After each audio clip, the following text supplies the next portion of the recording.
سلسلة الأسئلة الكبرى ديال الكون. غمض عينيك معايا وتخيل أننا قدرنا نرجعو الزمان ساعة، نهار، 1000 عام، مليون عام، مليار عام، وحتى 13 مليار عام و800 مليون سنة. أخيرا وصلنا للحظة اللي بدا فيها الكون كيف ما كنعرفوه. ولكن السؤال الحقيقي اللي كيجي مباشرة هو شنو كان قبل هذه اللحظة؟ واش كان فراغ؟ واش كان ظلام؟ ولا كان شي كون اخر؟ واش عمرك فكرتي ان هذا السؤال يمكن يكون غلط من الاساس؟ من نهار تزادينا تعودنا على ان كل حاجة عندها بداية، وان كل بداية خاص يكون قبل منها شي حاجة. مثلا الا عندك دار فكتقول مع راسك راه شي واحد بناها، وإلا كان عندك كتاب كتقول مع راسك ضروري ما يكون شي حد كتبه. وحتى حياتك كتقول بأنه كانت قبلها طفولة. داكشي علاش العقل ديالنا كيقول إلا كان الكون بدا فأكيد غتكون كانت قبلو شي حاجة. ولكن الطبيعة ماشي ديما كتخضع للمنطق اللي تعودنا عليه في حياتنا اليومية. أول حاجة خصنا نصحوها وهي أن الانفجار العظيم ما كانش بحال الانفجار ديال شي قنبلة، يعني ما كانش شي نقطة وسط الفراغ وفجأة تفرقعات. لا، العلماء كيقولوا أن اللي توسع هو الفضاء نفسه، يعني أن المكان كامل بدا كيتمدد.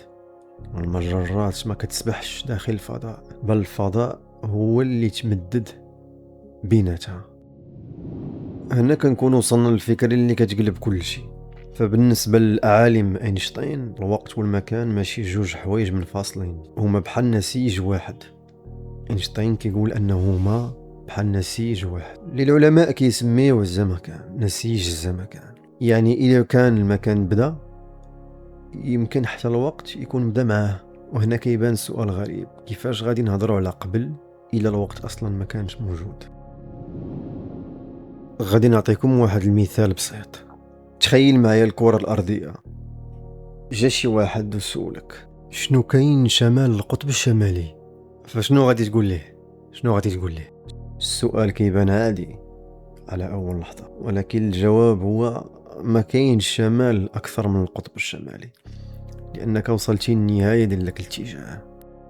فكذلك بعض الفيزيائيين كيقولوا أن السؤال شنو كان قبل الانفجار العظيم تيشبه هاد السؤال اللي ذكرنا دابا ديال الشمال، ماشي لأن الجواب مخفي، ولكن لأن كلمة قبل يمكن ما عندهاش معنى في هذا السياق هذا.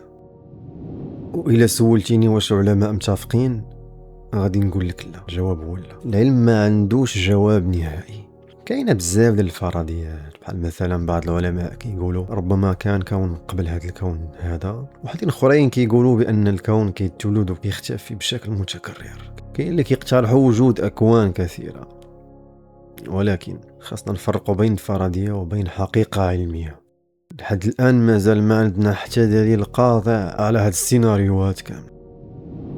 خلاصة يمكن لي نقول لكم بأنه أكبر اكتشاف ماشي هو الجواب. يمكن يكون أكبر اكتشاف ماشي هو الجواب، ولكن هو أننا اكتشفنا أن بعض الأسئلة خصنا نعاود نصيغوها بطريقة أخرى. فإذا ربما السؤال اللي خصو يتطرح ماشي هو شنو كان قبل الانفجار العظيم، ولكن واش كلمة قبل كان عندها معنى.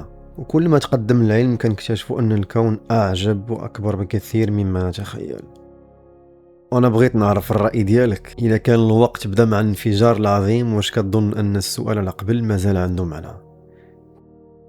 اكتب لي رأيك في التعليقات. نتلاقاو في حلقة جديدة من رحلتنا داخل الكون في سلسلة الأسئلة الكبرى ديال الكون.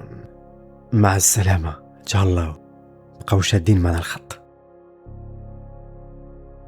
شنو هي الحاجة اللي دوينا عليها في هذه الحلقة أو الفكرة اللي حمقاتكم وخلات عقلكم يتساءل؟ كتبوها ليا في التعليقات وخلينا نتذاكروا عليها، وما تحشموش غير كتبوها كيف ما كانت. والله العظيم حتى كنبغي نعرف الرأي ديالكم.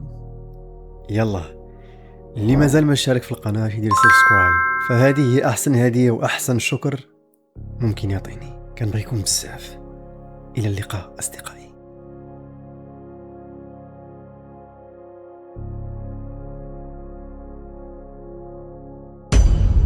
كان معكم عبد المنعم كوسموس. في الأسئلة الكبرى ديال الكون.